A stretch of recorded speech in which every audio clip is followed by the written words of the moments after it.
ಇನ್ನಷ್ಟು ಸುದ್ದಿಗಳನ್ನು ಸಂಕ್ಷಿಪ್ತವಾಗಿ ನೋಡೋಣ ನ್ಯೂಸ್ ಎಕ್ಸ್‌ಪ್ರೆಸ್‌ನಲ್ಲಿ. 2G ಸ್ಪೆಕ್ಟ್ರಮ್ ಹಂಚಿಕೆ ಹಗರಣದ ಆರೋಪಿಗಳ ಜೊತೆಗೆ ಸಂಬಂಧ ಹೊಂದಿದ ಆರೋಪ ಹಿನ್ನೆಲೆ ಸುಪ್ರೀಂ ಕೋರ್ಟ್ನಿಂದ ಅರ್ಜಿ ವಿಚಾರಣೆ. ಸಿಬಿಐ ನಿರ್ದೇಶಕ ರಂಜಿತ್ ಸಿನ್ಹಾ ವಿರುದ್ಧದ ಅರ್ಜಿ ವಿಚಾರಣೆ ಸೋಮವಾರಕ್ಕೆ ಮುಂದೂಡಿಕೆ. ಪ್ರಕರಣದ ಕುರಿತಂತೆ ಪ್ರಮಾಣ ಪತ್ರ ಸಲ್ಲಿಸಲು ಸುಪ್ರೀಂ ಕೋರ್ಟ್ ಸೂಚನೆ. ಚಿಕ್ಕಮಗಳೂರಿನ ಹಿರೇಗೌಜದ ಬಳಿ ಸರಣಿ ರಸ್ತೆ ಅಪಘಾತ. ಕೆಎಸ್ಆರ್ಟಿಸಿ ಬಸ್ಗಳ ಮುಖಾಮುಖಿ ಡಿಕ್ಕಿ. ಹಿಂಬದಿಯಿಂದ ಬಸ್ಗೆ ಡಿಕ್ಕಿ ಹೊಡೆದ ಲಾರಿ. ಸರಣಿ ಅಪಘಾತದಲ್ಲಿ 25ಕ್ಕೂ ಹೆಚ್ಚು ಪ್ರಯಾಣಿಕರಿಗೆ ಸಣ್ಣ ಪುಟ್ಟ ಗಾಯ. ಗಾಯಾಳುಗಳು ಚಿಕ್ಕಮಗಳೂರಿನ ಜಿಲ್ಲಾಸ್ಪತ್ರೆಗೆ ದಾಖಲು. ತಿಂಡಿ ಕೊಡಿಸುವ ಆಮಿಷ ಒಡ್ಡಿ 12 ವರ್ಷದ ಬಾಲಕಿ ಮೇಲೆ ಅತ್ಯಾಚಾರ. ಪೊಲೀಸರಿಂದ ಆರೋಪಿ ಸುನೀಲ್ ಬಂಧನ. ಮೈಸೂರು ಜಿಲ್ಲೆಯ ಪಿರಿಯಾಪಟ್ಟಣದ ಶಾಲೆ ಕೊಪ್ಪಲು ಗ್ರಾಮದಲ್ಲಿ ಘಟನೆ. ಬೆಟ್ಟದಪುರ ಠಾಣೆಯಲ್ಲಿ ಪ್ರಕರಣ ದಾಖಲು.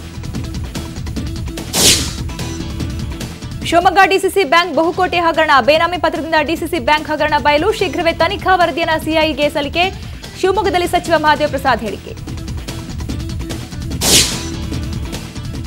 ಅಸ್ವಸ್ಥ ಜನರಿಗೆ, ಗರ್ಭಿಣಿಯರಿಗೆ ಆಸ್ಪತ್ರೆಗೆ ಕರೆದೊಯ್ಯಕ್ಕೆ ಆಂಬ್ಯುಲೆನ್ಸ್ ಸೇರಿ ರಾಜ್ಯ ಸರ್ಕಾರದ ವಿನೂತನ ಯೋಜನೆ. ರಾಜ್ಯದಲ್ಲಿ ಮೊದಲ ಪ್ರಾಯೋಗಿಕವಾಗಿ ಬಳ್ಳಾರಿಯಲ್ಲಿ ಚಾಲನೆ.